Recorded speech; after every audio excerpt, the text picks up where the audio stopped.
The alarm bells rang through the massive space station like thunder. Admiral Kiwoo Park jumped from his chair in the command center. Red lights flashed across every wall and screen. Something big was happening. "What is it?" Kaiwoo asked Captain So-Min Lee, who was running toward him with a datapad in her hands. "Sir, we picked up a signal from deep space. Very deep. It's coming from the outer edge of the galaxy where no one lives." Kiwoo took the datapad and looked at the numbers. The signal was weak but clear. Someone was sending a message across impossible distances. "Who sent it?" "We don't know yet. Dr. Min-Ho Kim is working on it now. He says it might be aliens." Kiwoo felt his stomach drop. Humans had met other alien races before, but they were usually close to Earth. A signal from the galaxy's edge meant something new, something unknown. They walked quickly to the communication room. Dr. Min-Ho Kim sat surrounded by computers and strange equipment. His fingers moved fast across keyboards while alien sounds played from speakers around him. "Doctor, what do you have?" Kiwoo asked. Min-Ho looked up with tired eyes. He had been working for hours. "Admiral, this is unlike anything we've seen. The signal is a distress call, but it's not from any species we know." "Can you understand it?" "Parts of it. They call themselves the Veltari. They're asking for help. They say something is attacking their worlds and killing their people." Kiwoo crossed his arms. "That's not our problem. Earth doesn't get involved in alien wars." "There's more, sir." Min-Ho played another part of the message. Strange voices spoke in musical tones, but the fear was clear even without understanding. The words. "They mention Earth. They call us Deathworlders and say we're their only hope." The room went quiet. Everyone knew that name. Other aliens called humans Deathworlders because Earth was so dangerous. Most planets that created life were safe and peaceful. Earth had earthquakes, storms, deadly animals, and diseases. It made humans tough and mean compared to other species. "They know about us?" So-Min asked. "Yes. They say they heard stories about humans who came from a world of death. They think we can fight what's attacking them." Kiwoo didn't like this. Earth's policy was simple. Protect human worlds and leave aliens alone unless they threatened humanity first. Getting involved in someone else's war was dangerous and expensive. "What's attacking them?" he asked. Min-Ho's face grew dark. "Something called the Kithara. From what I can understand, they're not like normal aliens. They take over other species and turn them into weapons. They've already destroyed many Veltari worlds." Commander Hae-In Choi entered the room carrying a thick file. She was in charge of intelligence and always looked serious. "Admiral, you need to see this." She opened the file and showed him star maps with red marks scattered across them. "I've been checking our long-range sensors. There are energy signatures moving in the outer rim that match what the Veltari described. Something big is happening out there." "How big?" Kiwoo asked. "Dozens of worlds going dark. No communications, no life signs. Whatever the Kithara are, they're spreading fast." Kiwoo studied the maps. The red marks formed a line pointing toward the inner galaxy, toward human space. "How long before they reach us?" "If they keep moving at this speed? Maybe 50 years. Maybe less if they get stronger." The room was silent again. Kiwoo had fought in 3 wars during his 30-year career. He knew when a threat was real. This looked very real. "Sir," So-Min said quietly, "maybe we should help them. If these Kithara are as dangerous as they sound, fighting them now might be better than fighting them later. We don't know anything about this enemy. We don't know if the Veltari are telling the truth. This could be a trap. Minho shook his head. I don't think so, Admiral. The fear in their voices is real. No one could fake that level of terror. Kiwu looked around at his officers. These were good people who had served with him for years. They wouldn't suggest action unless they truly believed it was necessary. What would we be getting into? He asked Heian. Unknown, sir.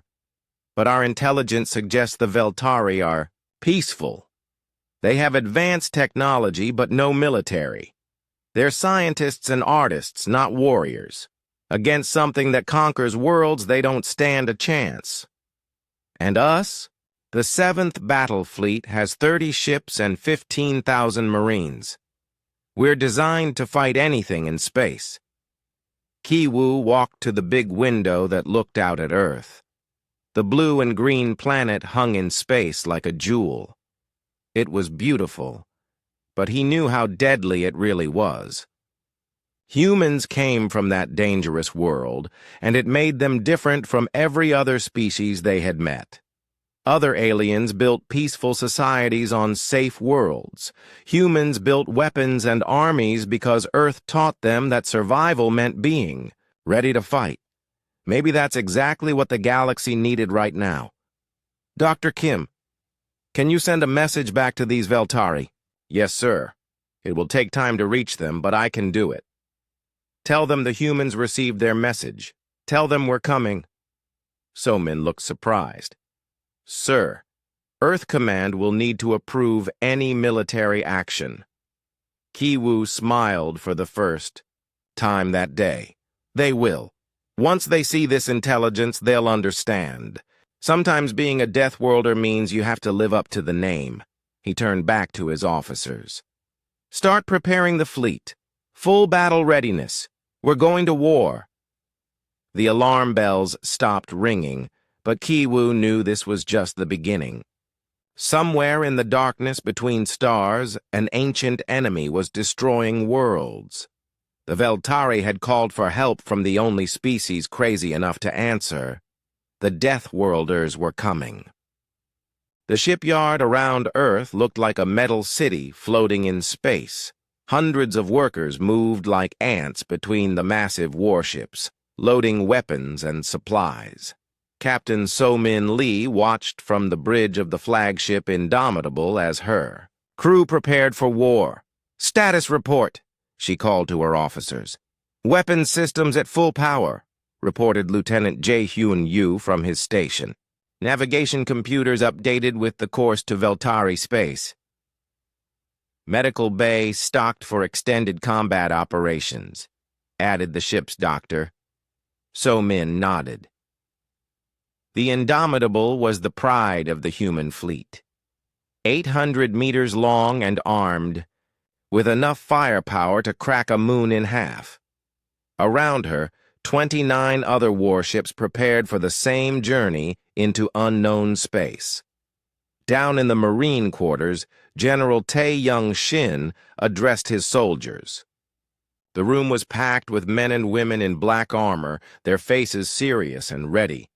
These were Earth's best fighters, trained since childhood to face any enemy. Listen up, Tae-Young said in his deep voice. What we're facing is unlike anything. We've fought before. The Kithara don't just kill you, they turn you into one of them. Every enemy soldier that falls becomes another weapon against us. Sergeant Da-Hai Wan raised her hand. Half her body was mechanical, replaced after a battle on Mars 5 years ago. Sir, what do we know about their combat abilities?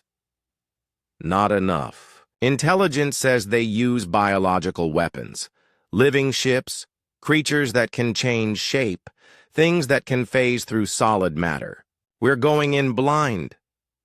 The Marines looked at each other but showed no fear. They had fought robot armies, alien insects, and space pirates. Whatever the Kithara were, humans would find a way to kill them. Remember your training, Tae-Young continued. Stay together, watch each other's backs, and never let them take you alive. If you're about to be captured, you know what to do. Every Marine nodded. They all carried small explosive devices that could destroy their bodies if capture seemed certain. It was a grim reality of fighting an enemy that turned prisoners into weapons. In the navigation room, Lieutenant Jae-hyun-yu worked with his computers to plot their course. The journey to Veltari space would take them through 3 different alien territories. Each government needed to be contacted. "Sir," he called to Admiral Kiwoo Park, who had just entered the room. "The Zentaurian Republic wants to know why we're moving a battle fleet through their space." Kiwoo looked at the star map showing their planned route. "Tell them we're responding to a distress call. If they have a problem with that, remind them what happened to the Thek Empire when they tried to stop a human fleet." Jae-hyun smiled. The Thek had demanded tribute from human merchants 2 years ago. The human response was swift and brutal. The Thek Empire no longer existed. "What about the Orbital Confederacy?" "Same message. We're not asking permission. We're giving them courtesy notice." This was how humans operated in space. They didn't negotiate or beg. They informed other species what they were doing and let them decide if they wanted to interfere. Most aliens chose not to. Dr. Minho Kim continued working on the Veltari language in his lab.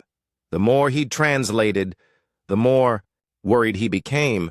The messages painted a picture of a peaceful civilization being torn apart by something ancient and evil. "Captain Lee," he called over the communication system, "you need to hear this latest message." So-min came to his lab and listened as he played the translated audio. A Veltari voice spoke in perfect, terrified clarity. "The darkness spreads across our worlds like a disease. Our people scream as they are changed into things we do not recognize. Our children—" The voice broke into sobs. "Our children are made into weapons against us. Please, Deathworlders, if you receive this message, hurry. There may not be much time left." So-min felt her jaw clench. She had 2 children back on Earth. The thought of someone turning them into weapons made her blood boil with rage. How many more messages like this? Dozens. They're getting weaker each day. Whatever the Kythera are doing, it's spreading fast. In the engineering sections, Chief Engineer Subin Jang checked every system twice. The ships needed to be perfect for what was coming. Human warships were built for one purpose: to destroy enemies completely and efficiently. "Power core at 110%, her assistant reported. "Good. What about the new weapon systems?" "All functional. The plasma cannons are ready, and the kinetic bombardment systems are loaded with tungsten rods." Subin nodded. Humans had learned that aliens often had shields that could stop energy weapons. Tungsten rods fired at incredible speeds could punch through almost anything. It was a simple solution to a complex problem. Admiral Kiwoo Park stood on the bridge of the Indomitable and looked out at his fleet. 30 warships carrying 15,000 of humanity's best soldiers and weapons that could sterilize planets. It was a force that made other species nervous just hearing about it. "Sir," So-min reported, "all ships ready for departure." "Communications? Dr. Kim has sent our response to the Veltari. We told them help is coming." "Intelligence?" Commander Hae-in Choi stepped forward. "Latest reports show the Kythera have taken 3 more Veltari worlds in the past week. They're moving toward the core systems where most of the population lives." Kiwoo nodded grimly. "Time to departure? Fleet can jump to hyperspace in 1 hour, sir." Kiwoo activated the fleet-wide communication system. His voice reached every ship, every soldier, every crew member preparing for war. "This is Admiral Park. In 1 hour, we jump to hyperspace and begin our journey to Veltari space.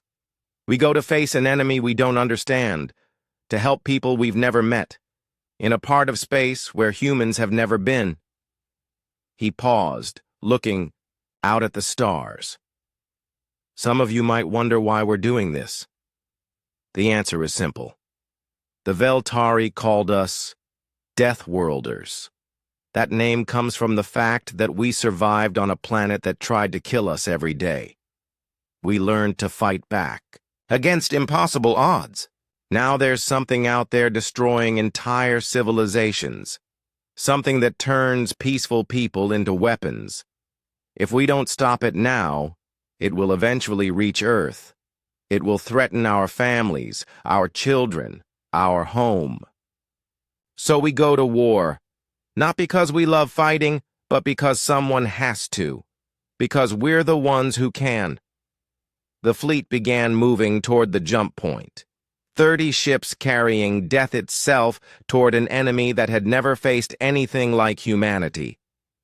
They entered hyperspace. Kiwu thought about what they might find: an ancient evil, a dying civilization, and the unknown.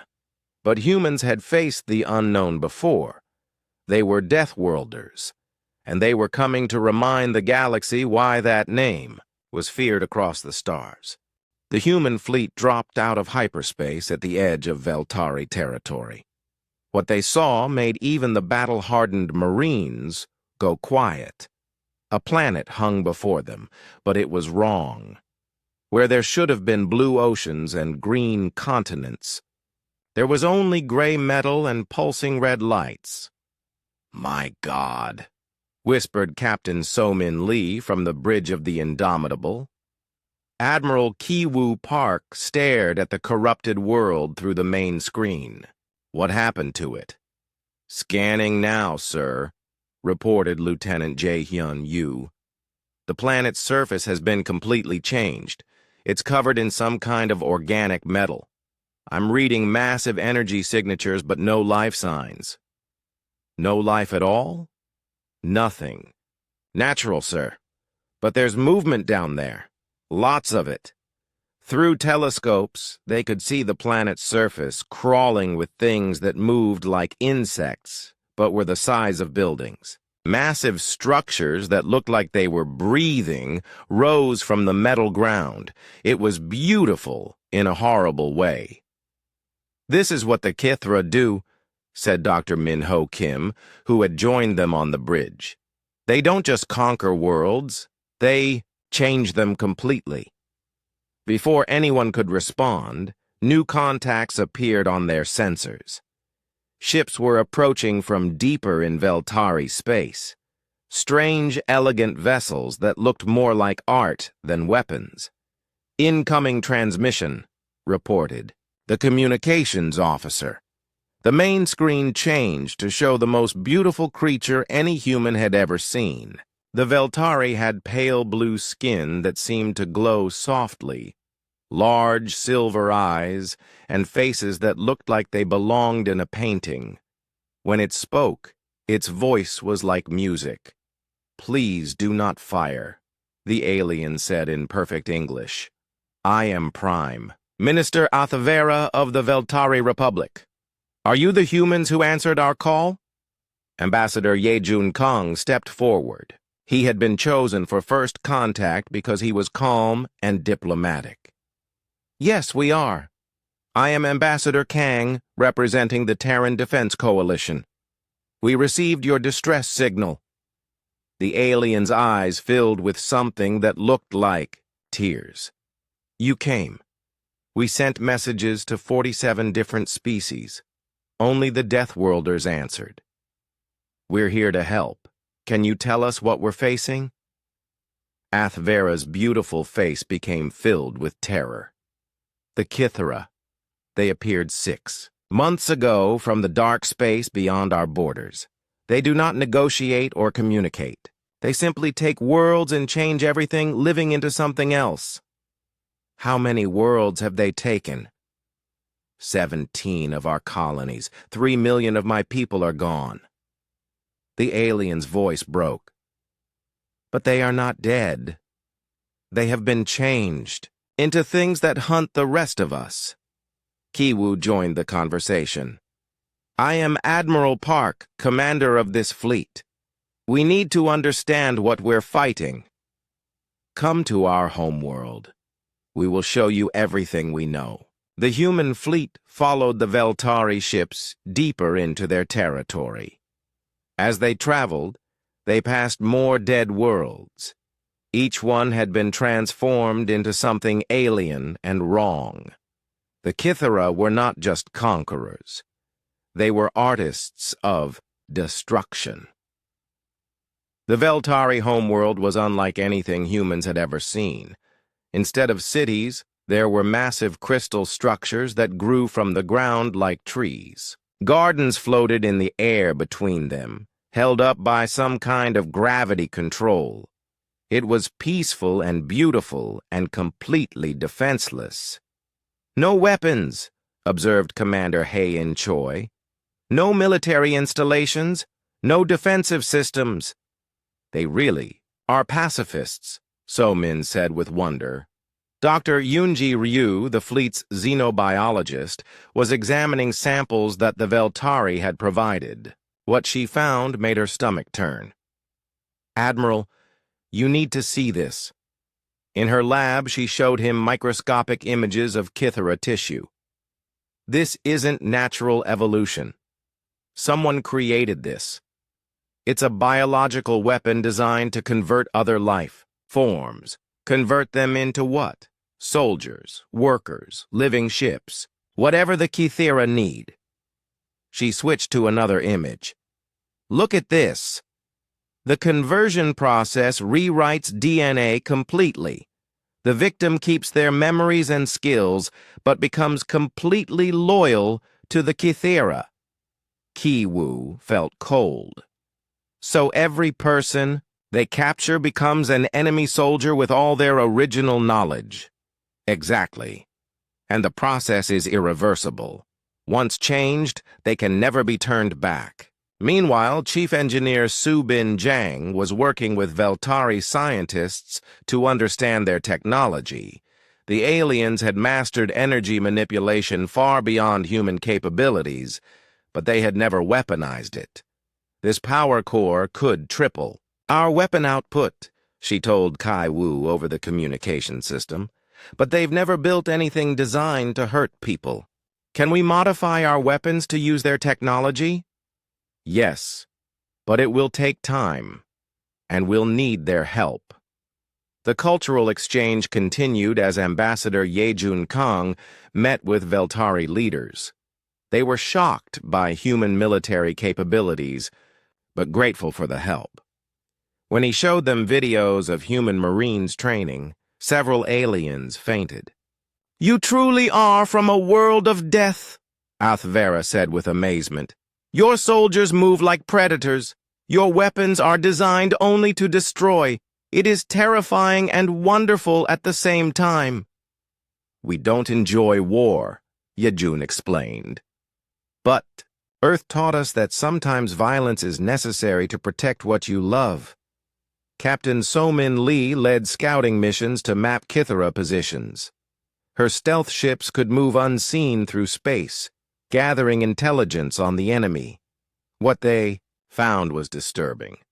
They're not attacking randomly, she reported to Kiwu. They're moving in a pattern toward the core worlds where most Veltari live. This is a planned extermination. How long do we have?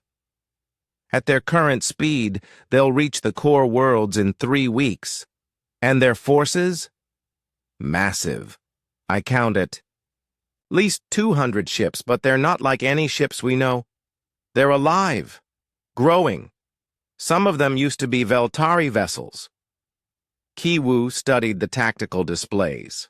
The enemy had superior numbers and the advantage of knowing the territory. Worse, every Veltari they captured would become another weapon against the survivors. Sir, said Dr. Minho Kim, I've been analyzing Kithara communications.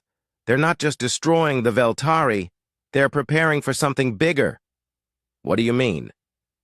The converted worlds aren't random. They're being turned into staging areas, factory worlds. The Kithara are building an invasion force. Invasion of what? Minho's face was grim. Everything. The entire galaxy. The Veltari were just the beginning. That night, Kiwu stood alone on the observation deck looking out at the beautiful Veltari homeworld. Tomorrow, they would begin planning their attack on an enemy that turned peaceful beings into weapons of war. He thought about Earth, about his own family waiting for him to return. If the Kithara succeeded here, they would eventually reach human space. They would try to convert humans into their slaves. That thought made him smile grimly. The Kithara had clearly never met a species from a death world. They had no idea what humans were capable of when threatened. "Let them come," he said quietly to the stars. "They'll learn why the galaxy fears us." The next phase of the war was about to begin, and the Deathworlders were ready to show the galaxy what they did to things that threatened innocent people. The war room on the Indomitable buzzed with activity. Admiral Kiwu Park stood before a massive holographic display showing Kithara positions across 17 Veltari worlds. Red dots marked enemy concentrations, while blue dots showed remaining. Veltari populations trapped on those worlds. "Conventional tactics won't work," Kiwu announced to his assembled officers. "Every person we fail to save becomes an enemy soldier. Every battle we lose makes them stronger." General Tae-Young Shin nodded grimly. "Sir, my Marines are ready for anything. But fighting an enemy that grows stronger with each casualty is something new. Which is why we're not going to fight them the way they expect," Kiwu said. He highlighted 3 worlds on the map. These colonies still have large Veltari populations. The Kithara are moving to convert them within days. Captain So-Min Lee studied the display. "Evacuation? Impossible. Too many people. Too little time." Kaiwu's voice became cold. "We're going to deny the enemy their resources." The room went silent as everyone understood what he meant.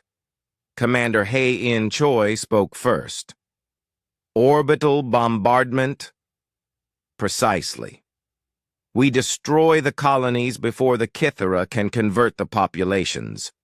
Better dead than turned into weapons against their own people." Ambassador Ye-Jun Kong looked horrified. "Sir, those are civilian populations. Millions of innocent Veltari, who will become millions of enemy soldiers if we don't act. Sometimes, being a protector means making choices that no one else can." Dr. Min-Ho Kim had been working around the clock to crack Kithara communications. What he discovered changed everything. "Admiral, I found something. The Kithara have coordination, nodes, central processing units that control their hive mind in each sector." "Explain." "Think of them as regional commanders. Destroy the nodes, and all Kithara forces in that area become confused and disorganized. They can't coordinate attacks or share information." Kaiwu saw the opportunity immediately. "Where are these nodes?" "Hidden in their converted worlds. But, sir, getting to them would require ground assault through the heart of Kithara territory." Colonel Hyun-Woo Nam stepped forward. He commanded the fleet's Special Operations Forces. "My teams can do it. We've trained for impossible missions." "It would be a suicide run," Hae-In warned. "Maybe. But if it works, we cripple their ability to function as a collective. They become just another bunch of alien monsters we can kill." While the leadership planned strategy, tech specialist Jun Seo Bai worked with Dr. Min-Ho Kim on a different approach. They were developing a computer virus designed to attack the Kithara's shared consciousness. Their telepathic network is biological, but it follows information patterns like any computer system, Jun Seo explained to Captain So-Min Lee. "If we can introduce chaos into their data flow, we might cause system-wide failures. How do we deliver it? That's the problem. We need direct contact with their network. Someone would have to get close enough to a Kythera node to upload the virus manually. Captain Bitnako had been listening from the doorway. She commanded the fleet's stealth operations and was known for taking impossible risks. My ships can get you there. The Phantom and her sister ships were built for infiltration. Through Kythera-controlled space? We've done worse. Remember the raid on the Thek homeworld? This is just another day at the office. The first part of Kiwu's plan went into effect immediately. 3 human destroyers moved into position above the threatened Veltari colonies. The conversations with the Veltari leadership were the hardest Kiwu had ever had. You want to destroy our people to save them? Prime Minister Athavera asked with tears in her large silver eyes. Yes, because the alternative is watching them become weapons that kill the rest of your species. But they are innocents. Children, artists, teachers, who will become monsters if we don't act. I'm sorry, but this is what war means. Someone has to make the hard choices. Athvera was quiet for a long moment. Finally, she nodded. Do what you must, but know that our people will never forget this sacrifice. The orbital bombardment lasted 6 hours. 3 worlds went silent as human weapons turned cities into craters. 6 million Veltari died in nuclear fire rather than become Kythera slaves. The psychological impact on both species was enormous. The Veltari think we're monsters, Somin reported after monitoring their communications. Let them, Kiwu replied, as long as they're alive to think it. While the fleet dealt with the moral weight of their actions, Bitnako led her stealth ships deep into enemy territory. The Phantom was humanity's most advanced warship, nearly invisible to sensors, and armed with weapons that could kill planets. Kythera, patrol approaching, her navigator whispered, as they drifted through space near a converted world. Through the viewports, they could see the enemy ships. They were beautiful and terrible, looking more like living creatures than machines. Tendrils of organic metal flowed along their hulls, and they moved with the grace of hunting predators. They're scanning, reported the sensor operator, but they're not seeing us. Bitna smiled. Human stealth technology was based on lessons learned fighting in Earth's oceans. Submarines had taught them how to hide from enemies that hunted by sound and movement. They reached the target world and launched infiltration pods toward the surface. Colonel Hyunwoo Nam and his Special Forces team rode those pods through the atmosphere like meteors, their pods designed to look like debris. The planet's surface was a nightmare of converted biology. What had once been forests were now fields of organic machinery. Former cities had become processing centers where Kythera forces grew new soldiers from converted matter. Target acquired, Hyunwoo reported over secure radio. The coordination node is inside what used to be the capital building. Getting there required fighting through streets filled with former Veltari who had been changed into Kythera soldiers. These converted beings retained their intelligence but served the hive mind completely. They fought with desperate courage, trying to protect their new masters. It's horrible, one Marine whispered after killing what had obviously been a Veltari child. They still look like themselves. Focus on the mission, Hyunwoo ordered. They're not Veltari anymore. The coordination node was a massive brain-like structure that pulsed with electrical activity. Junseo Bai connected his equipment and began uploading the virus while the Marines held defensive positions. Upload at 60%, he reported, as Kythera forces converged on their position. I need more time. The battle was fierce but brief. Human weapons proved effective against Kythera biology, but the enemy had numbers. By the time the upload completed, half the team was dead. "Virus deployed," Jun Seo announced. "Extraction, now!" They fought their way back to the extraction point as chaos erupted around them. The virus was spreading through the Kythera network, causing coordination failures across the entire sector. In space, the effect was immediate. Kythera ships began moving erratically, their formations breaking apart. Some ships collided with others as their pilots lost coordination.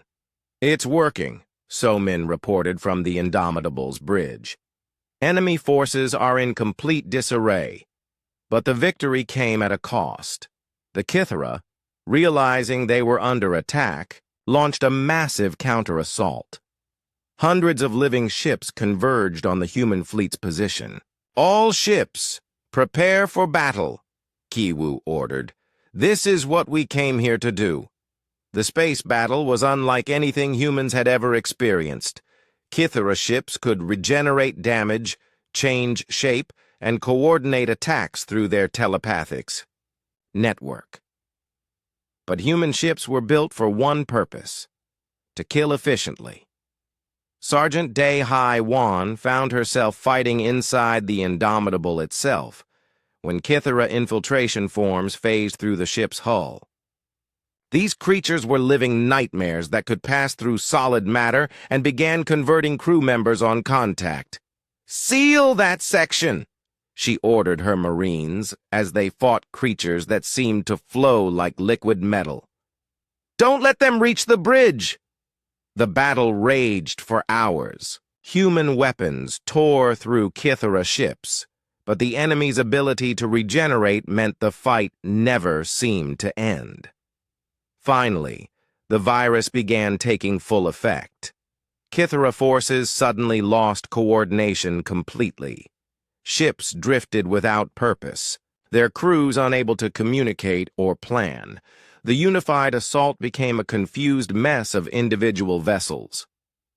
"Now," Kiwu ordered. "All ships, full attack! Don't give them time to adapt!" The human counterattack was devastating. Coordinated strikes destroyed dozens of enemy vessels while they were helpless. For the first time since the war began, the Kythera were retreating. As the immediate battle ended, Kiwu looked at the tactical display. They had won this engagement, but the war was far from over. The Kythera were ancient and adaptable. They would learn from this defeat and come back stronger. "Status report," he ordered. 8 ships damaged, 3 severely. Casualties are heavy but manageable. Enemy forces in this sector are neutralized. Kiwu nodded. It was a victory, but an expensive one. And somewhere in the darkness between stars, he knew the real Kythera fleet was preparing for the final battle. The Deathworlders had shown the galaxy what they could do. Now they would have to prove they could finish what they started. Space around the Veltari homeworld suddenly filled with new ships. Fleet Admiral Dongha Lim had arrived from Earth with reinforcements, bringing 50 more warships and a message that made everyone's blood run cold. "Admiral Park," Dongha said. "From his flagship's bridge, Earth's deep space sensors have detected Kythera awakening signals across the galaxy. This isn't just about saving the Veltari anymore. It's about preventing galactic extinction." Kiwu studied the new intelligence reports. Red warning signs appeared on star maps from every corner of known space. Ancient Kythera sleeper nodes were waking up, responding to signals from the main force. "How many?" Kiwu asked. "Hundreds, maybe thousands. They've been hidden throughout the galaxy for millions of years, waiting for activation." Dr. Sang-hoon, a theoretical physicist who had come with the reinforcements, presented his analysis to the combined leadership. The Kythera operate through quantum entanglement. Every converted being, every ship, every node is connected through subspace to a central intelligence. "Where?" demanded General Tae-young Shin. "We've traced the source.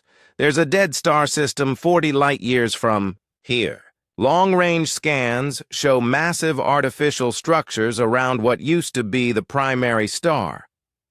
Captain Young A. Park, Kaiwu's sister and commander of the experimental ship Prometheus, stepped forward. What kind of structures?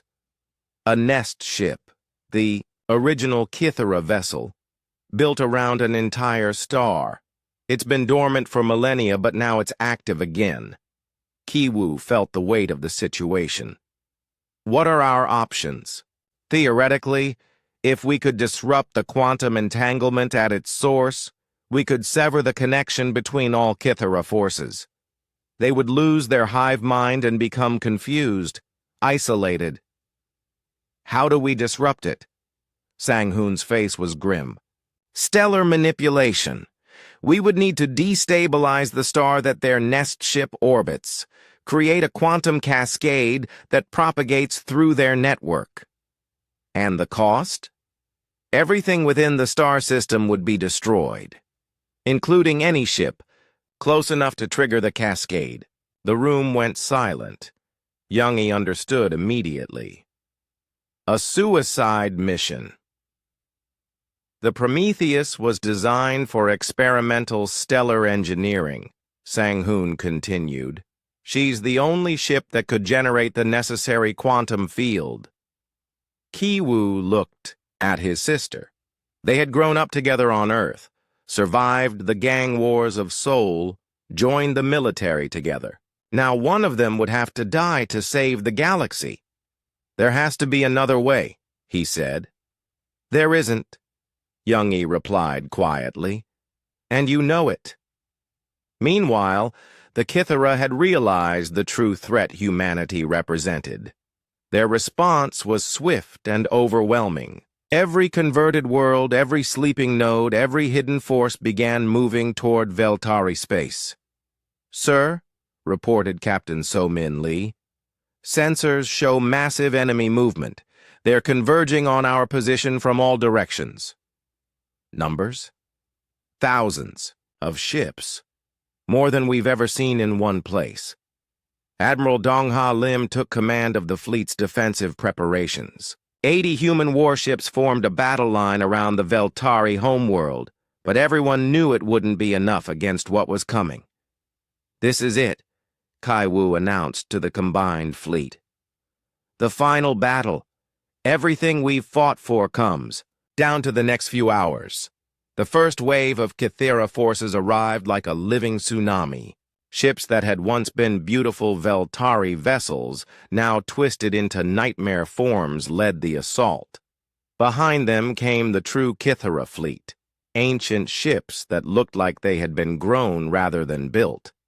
General Tae-Young Shin led the ground defense as Kythera infiltration forces tried to land on the Veltari homeworld. His Marines had learned to fight these shape-shifting horrors, but there were so many of them. Hold the line, he shouted, as converted Veltari soldiers attacked the capital city. Protect the civilians. The battle in space was even more desperate. Human ships fought with everything they had, but for every Kythera vessel destroyed, 2 more took its place. Captain Bitna Ko's stealth ships darted between the larger vessels, striking at weak points and communication nodes. We're being overwhelmed, So-Min reported as the Indomitable shuddered under enemy fire. Hull breaches on decks 7 through 12. That's when the Veltari made their choice. Prime Minister Athvera contacted Kiwu directly. Admiral, my people have decided. We will help you break their network. How? Our telepathic abilities. We can shield your fleet from their mental attacks, but the effort will burn out our neural pathways. Many of us will die. Kiwu was horrified. We can't ask you to sacrifice yourselves. You didn't ask. We're offering. Your people came across the galaxy to save strangers. Now let us return the favor. Across the Veltari homeworld, millions of the beautiful aliens joined their minds together in a telepathic web. They reached out and surrounded the human fleet with mental barriers, blocking the Kythera's attempts to turn human soldiers against each other. The effect was immediate. Human ships began fighting more effectively, no longer hampered by psychic interference. But the cost was terrible. Veltari began collapsing as their minds burned out from the effort. Youngie Park used the distraction to break away from the main battle. The Prometheus accelerated toward hyperspace, racing for the dead star system that held the Kithera's heart. "Sister," Kiwu called over the communication system, "you don't have to do this." "Yes, I do. Someone has to make the hard choice. That's what being a Deathworlder means.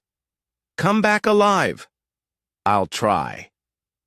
The Prometheus dropped out of hyperspace in the dead system and found something beyond imagination. The Kithera nest ship was vast beyond comprehension. A structure that wrapped around the dead star like a mechanical shell. It pulsed with dark energy, feeding on stellar matter. "Beginning stellar destabilization sequence," Young-A reported as her ship's experimental weapons powered up. "Estimated time to cascade effect, 15 minutes. But the nest ship wasn't. Defenseless. Ancient Guardian constructs awakened and began moving toward the tiny human vessel. Young-A had to keep her ship stable long enough for the quantum field to build critical mass. "Hull temperature rising," her engineer reported. "We're too close to the star." "Hold position. We need maximum field penetration." Back in Veltari space, the battle reached its climax. Kithera forces had broken through the human defensive line and were landing on the planet's surface. Sergeant Dahaya I led a desperate defense of the capital city as converted beings tried to reach the Veltari telepathic network. "They're trying to break the link," she reported, as her cybernetic enhancements allowed her to fight faster than any normal human. "If they corrupt the Veltari network, we lose our protection." Kiwu made the hardest decision of his military career. "All ships, ramming speed. We end this now." The remaining human vessels accelerated directly toward the largest Kithera ships. Some captains set their ships to self-destruct, taking entire enemy formations with them.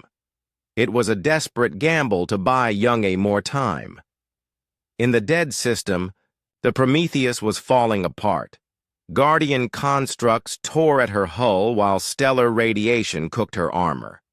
But the quantum field was almost ready.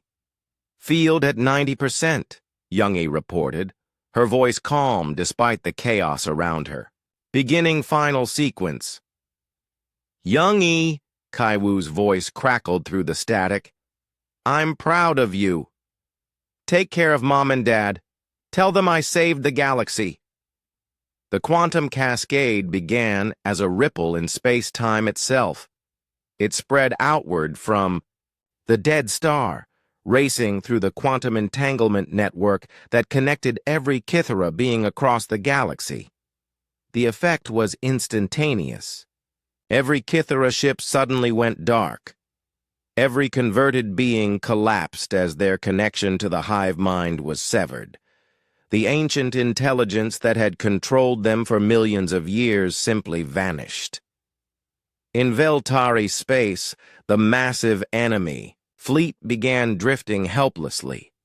Without coordination, the individual ships were just confused biological machines. Human forces quickly moved to destroy them before they could adapt. "It's over," Somin announced from the Indomitable's bridge. "All enemy forces are neutralized." But the victory came at a terrible cost. The Prometheus was gone, consumed by the stellar cascade. Young-A Park had given her life to save the galaxy. On the Veltari homeworld, millions of the telepathic aliens had burned out their minds to protect humanity's fleet. Admiral Kiwu Park stood in the medical bay where Veltari survivors were being treated. Prime Minister Athvera was among them, her beautiful silver eyes now clouded and distant. "The connection is broken," she said weakly. We can no longer hear each other's thoughts.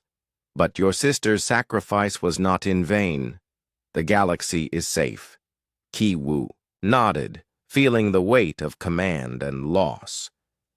What happens now? Now we rebuild. Together. Your people showed us that sometimes violence is necessary to protect peace. We showed you that sacrifice can be made with love instead of anger. 6 months later, Ki-Woo stood on the observation deck of a new space station orbiting the Veltari homeworld. The Terran-Veltari alliance had been officially established, combining human military might with Veltari scientific advancement. Reports came in daily of Kythera remnants being found throughout the galaxy. Without their hive mind, they were just advanced biological technology that could be studied and neutralized. Other alien species were beginning to ask for help dealing with their own ancient threats.